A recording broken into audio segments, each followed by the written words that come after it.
네, 논주모 연구소의 김성환 소장입니다. 요즘에 이제 화제가 되는 드라마가 하나 있는데 그게 이제 스카이 캐슬이라는 드라마죠. 그 드라마 내용이 뭐냐면은 이 청소년의 교육 그리고 입시 뭐 이런 문제를 다루고 있습니다.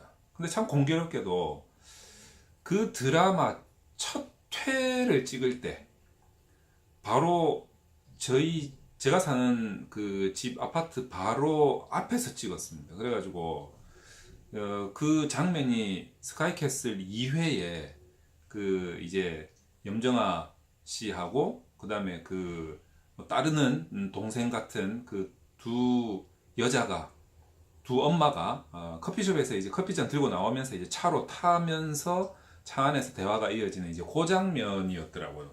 보니까.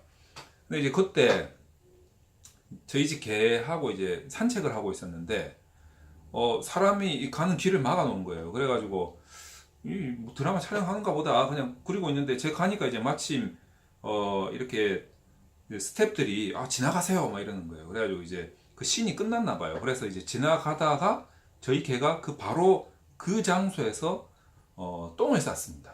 그래가지고 제가 야 요놈 개새끼가 어디 요런 데서 하필이면 똥을 싸도 이런 데서 똥을 싸나 막 그러고 있었는데 그 이제 보조 출연자분들이 와 박수를 치시는 거예요.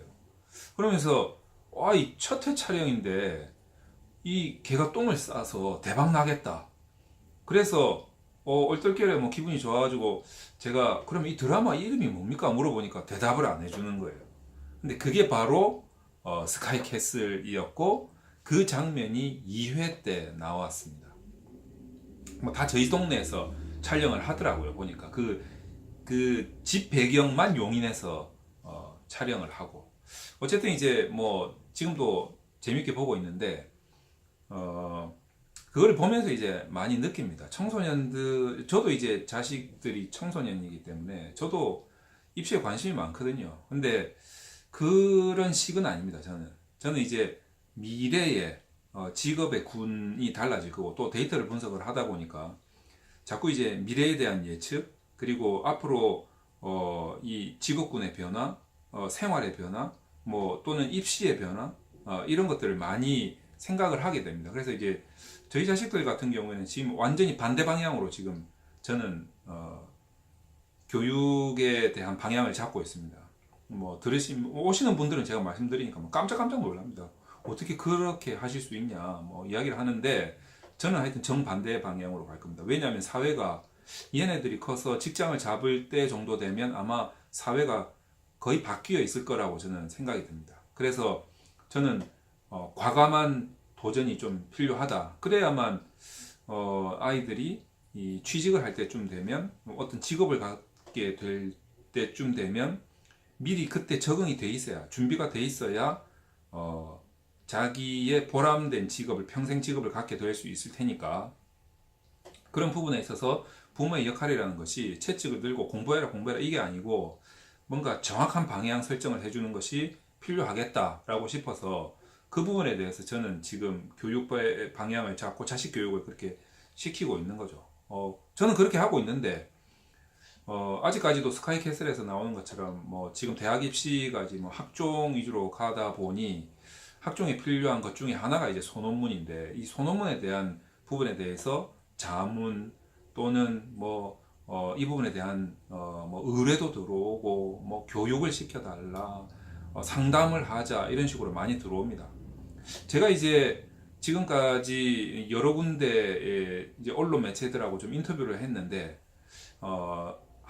기억나는 군데가 두 군데가 있습니다. 기억나는 곳이. 한 군데는 JTBC입니다. 지금 스카이캐슬이 JTBC에서 방영을 하고 있는데 한 2년 전? 3년 전이었나? 한 그 정도 됐을 때 JTBC 이제 기자분이 찾아왔습니다. 그 기자분은 지금 JTBC 뉴스룸에서 다른 정치 쪽에 가 계시더라고요. 그쪽 담당하시는 기자로 가 계시는데 그때는 아마 사회 문제에 대한 기자를 담당하셨던 것 같습니다. 그분이 저한테 오셔가지고 그분의 의도는 뭐였냐면 이런 소논문과 같은 이런 것들이 학종의 어떤 것들이 뭐 사교육으로 다시 문제가 되고 있다. 문제화되고 있다라는 것을 취재하러 왔는데 저는 그런 말씀을 전혀 안 드렸습니다. 제가 오히려 이게 문제화되고 있습니다라고 말씀드렸더니 다 듣고 상담이 아니죠. 그 취재를 오래 해놓고 제가 뉴스를 봤는데 정말 저희 간판만 나오는 거예요.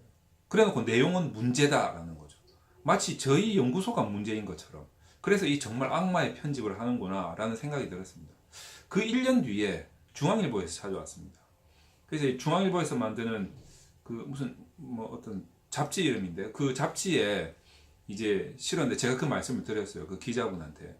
분명히 제 의도는 이거기 때문에 그대로 실어달라. 그래서 이제 그분은 그대로 실었죠. 그래서 이제 그걸 제가 캡처해가지고 페이스북에도 올리고 블로그에도 올리고 이렇게 했던 기억이 납니다. 어쨌든 제 의도는 무엇이냐면 별반 크게 다르지 않습니다. 이 소논문이라는 것이 국내 입시죠. 국내 입시에서 스펙으로 활용되는 것에 대해서 저는 별로 좀 부정적입니다. 제가 긍정적이라고 생각할 것 라고 생각하시는 분들이 많이 계실 것 같은데 저는 조금 부정적입니다. 왜냐하면 첫 번째는 이 고등학생들이 국내 입시에 있어서 이 지금 많이 나오는 말들이 뭐냐면 고등학생은 고등학생다운 소논문을 써야 되고 중학생은 중학생다운 소논문을 써야 된다. 저는 이 말에 원천적으로 반대를 하고 있습니다. 왜냐하면 그렇게 할 바에 안 쓰는 게 낫습니다. 예를 들어서 제가 지도했던 고등학생이나 중학생 애들이 있는데 뛰어난 애들은 대학원 박사 과정생보다 더 뛰어난 애들도 있습니다. 실제로 가르쳐 보면 그 능력이 막 쏟아져 나오는 아이들이 있습니다. 그런 아이들은 너는 고등학생이니까 고등학생 수준에 맞춰서 써라고 제가 말을 못 하겠습니다. 얘네들은 그 잠재 능력이 있기 때문에 더 이상의 논문도 쓸 수 있습니다. 근데 그거를 탁 잘라가지고 고등학생은 고등학생 수준에 맞춰서 써라.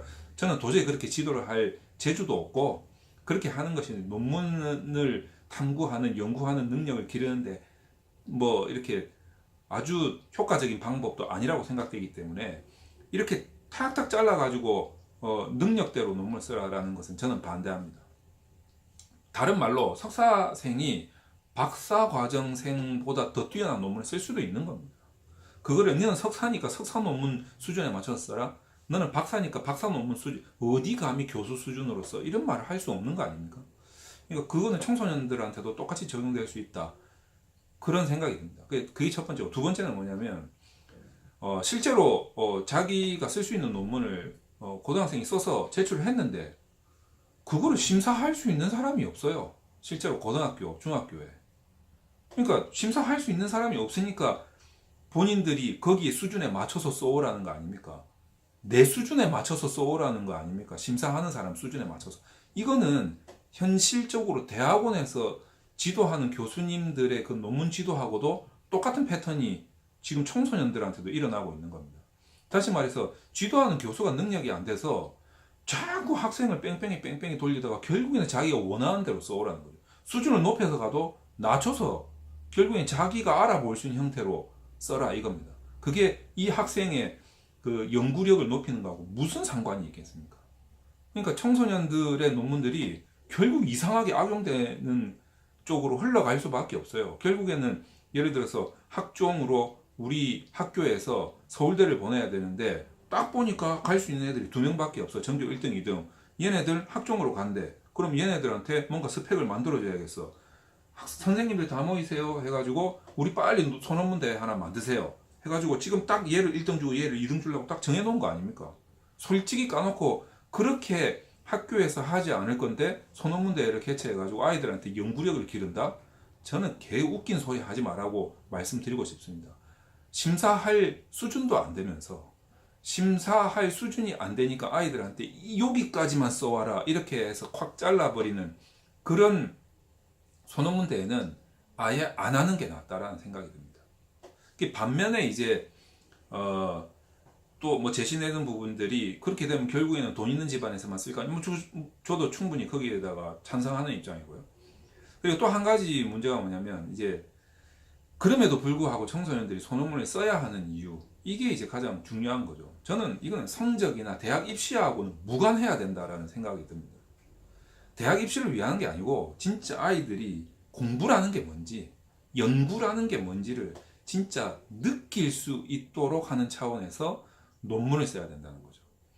이 연구라는 것은 하나의 종합 학문입니다. 온갖 게 다 들어갈 수 있는 거죠. 그렇기 때문에 이런 거를 하나 자기가 하나의 성과물을 내봄으로 인해서 이 과정을 정상적으로 거침으로 인해서 느낄 수 있는 게 정말 많습니다. 공부라는 것이 이런 거구나. 연구라는 것이 이런 맛이 있는 거구나. 라는 것을 느끼기 위해서 첫 번째. 두 번째는 뭐냐면 이제 얘가 이제 대학을 가면 뭡니까? 자, 어린이집 유치원은 뭡니까? 보육기관 아닙니까? 초등학교, 중학교, 고등학교는 교육기관 아닙니까? 대학교, 대학원은 뭡니까? 교육기관입니까? 저는 연구기관이라고 생각합니다. 그러면 대학교 가서 연구기관에 들어가가지고 이제 연구를 해야 되는데 아이가 대학교에 가가지고 계속 공부를 한다. 물론 공부할 수 있죠. 근데 대학교 가가지고 대부분 요구하는 게 뭡니까? 연구력 아닙니까? 실질적으로 제가 분석한 적이 있는데 외국의 아주 유수한 대학들은 등록금 매출도 중요하겠지만 실질적으로 그 연구 실적에 의해서 나오는 특허 출원된 걸 가지고 IP를 통해서 받아들이는 로열티 수익이 상당히 많다라고 들었는데 우리나라 대학은 특허만 많아요. 개수만 많고 실질적으로 로열티를 벌어들일 수 있는 돈 되는 특허는 별로 없다. 저는 그렇게 분석을 한 적이 있습니다. 그럼 결국 뭐냐면 외국에서 정말 이 유수한 대학들이 대학에서 원하는 인재는 연구력이 높은 창의력, 뭐 자기주도력 이런 거 아닙니까? 연구력이 높은 학생이고 우리나라에서 대학에서 뽑는 학생들은 말은 창의력 이야기를 하지만 실질적으로는 성적 높고 스펙 좋은 애들 뽑는 거 아닙니까? 그러니까 이게 앞뒤가 말이 안 맞는 거죠. 그래서 외국에 실질적으로 미국에 유학 가는 애들은 소논문 반드시 써야 되죠. 그 부분을 에세이로 적어야 되니까 그걸 보고 평가를 하니까 실제로 그게 효과가 있고 대학에서. 근데 우리나라는 그게 효과가 있습니까? 다 지어서 쓰는데. 그러니까 차라리 이런 스펙 이런 거에서 벗어나서 실질적으로 자기가 능력을 키울 수 있는 소논문을 써야 됩니다. 그래서 뭐 그런 측면에서 저도 이게 지금 제가 몇 년 전에 지금 3, 4년 전에 이야기한 겁니다. 근데 이런 식으로 이야기를 하면 인터뷰가 와도 자기들이 취재를 하는 의도에 맞게 편집을 해요. 그래서 참 인터뷰도 응하기 어렵고 제대로 뭔가 이렇게 목소리가 나가지도 않는구나 라는 걸 제가 많이 느끼고 있습니다. 그래서 스카이캐슬이라는 드라마를 보면서 저도 참 여러 가지를 많이 느끼고 있는데 그런 드라마가 현실적으로 존재를 하느냐? 저는 한 30% 존재하고 한 70%는 너무 과장됐다라는 생각이 듭니다. 30% 존재한다는 건 어떤 거냐면 저도 주변에 청소년들 많이 알기 때문에 부모들이 많이 쥐잡듯이 잡는 청소년들이 있습니다. 그래서 저한테 와가지고 막 토로하는 청소년도 있고 뭐 그렇기 때문에 그런 집안이 있구나. 뭐 대부분 보면 전문직 집안들이 좀 있는 것 같아요.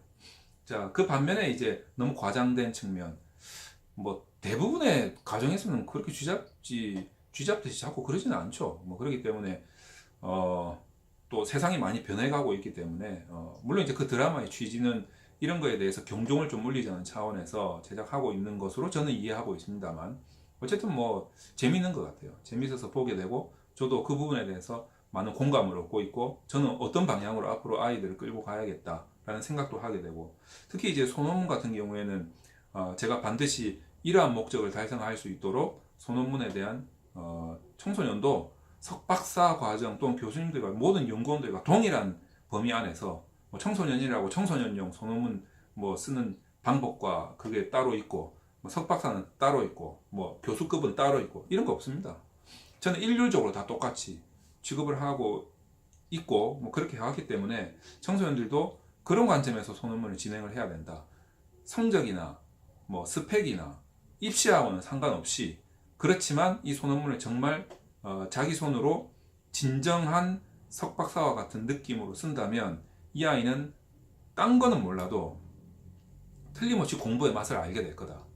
그러므로 인해서 자기가 스스로 공부를 하게 되고 연구를 하게 되는 능력을 쌓고 대학에서는 외국에서 지금 그런 아이들을 바라듯이 그런 인재를 바라듯이 우리나라 대학도 틀림없이 그런 인재를 바라게 될 거다. 그것은 대학 교수님들이 바보가 아니기 때문에 교수님들이 요새 수시를 하죠. 수시를 하면 면접을 보고 그 아이를 저는 30초 이내로 판단할 것이라는 생각이 듭니다. 종이 쪼가리 보고 판단하기는 좀 어렵기 때문에 워낙 종이 쪼가리에 대한 대필이 많기 때문에 그걸로 보기는 판단하기 어렵지만 이 아이를 만나서 면접을 보고 이야기를 하는 과정에서 옥석이 가려질 것이다. 정말 자기 손으로 연구를 하고 연구에 대한 과정을 깊이 있게 도전해 본 학생은 분명히 말도 다르고 태도도 다릅니다. 석박사분들이 논문 프로포절이나 심사를 받아본 경험이 있다면 제가 지금 드리는 말씀에 100% 공감을 하실 겁니다. 자기가 알고 있기 때문에 질문하는 것에 대해서 더 깊은 대답이 디펜스가 될 수 있다는 거. 청소년들도 마찬가지입니다. 똑같은 인간입니다. 지식에 큰 차이가 없는 것 같아요. 자, 그렇기 때문에 청소년의 소논문에 대한 대책, 방안, 전략은 저는 확고합니다. 그렇게 나가야 된다라고 생각을 하고 있고, 혹시 이 강좌를 보시는 수많은 학부모분들이 계시거나 청소년분들이 계신다면 이 소논문을 결코 스펙으로 활용을 할 생각으로 도전하지 말고 소논문 자체로 도전을 하다 보면 그게 스펙이 되고 그게 자기의 강점이 될 거다. 그래서 도전을 할 거면 제대로 해라. 이 말씀을 꼭 드리고 싶습니다.